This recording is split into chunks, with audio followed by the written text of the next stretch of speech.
Good morning, all of you. So in this particular demonstration, we'll be looking at how to create a multiple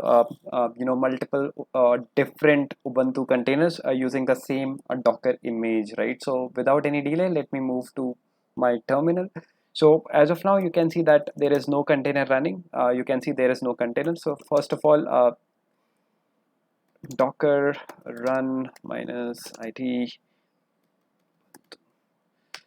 So now you can see that I have got the output, and now I am inside the prompt of the container. Or if I do host name, you can see that this is the host name of the container, right? So if I try to do the ls, you can see that these are all the directories. So let's say we will create one directory. Let's say mkdir container 1. So if I try to do ls, you can see that there is a directory. You can see this is the directory container 1, right?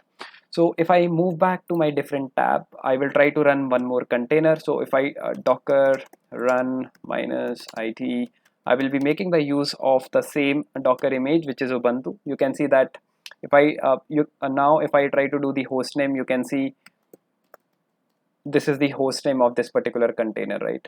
So if so we have created successfully two containers. If I try to do ls, you can see these are the directories. So let me create one more directory. Let's say container 2.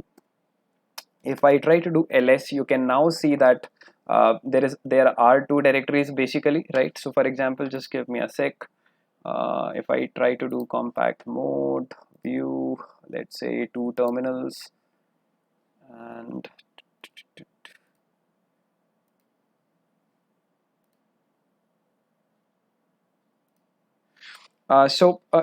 in my current screen now, I think you are able to if I just give me a sec. So now you are able to see that on the left hand side I have the container 1, and in the right hand side I have the container 2. So you can see that both the containers have the different file systems, and we have created both the containers which are different. Both have their independent or separate file systems, and there is really no overlapping between the two, right?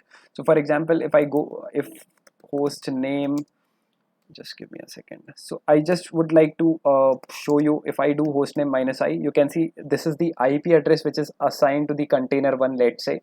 And if I move back to my right hand side, and if I again do host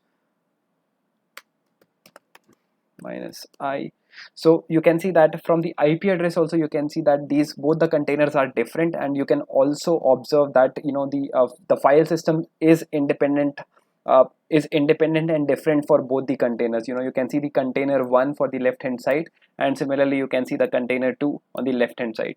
So this is how we can create completely different containers using the same image. This is what we intended to cover in this demonstration. Thank you.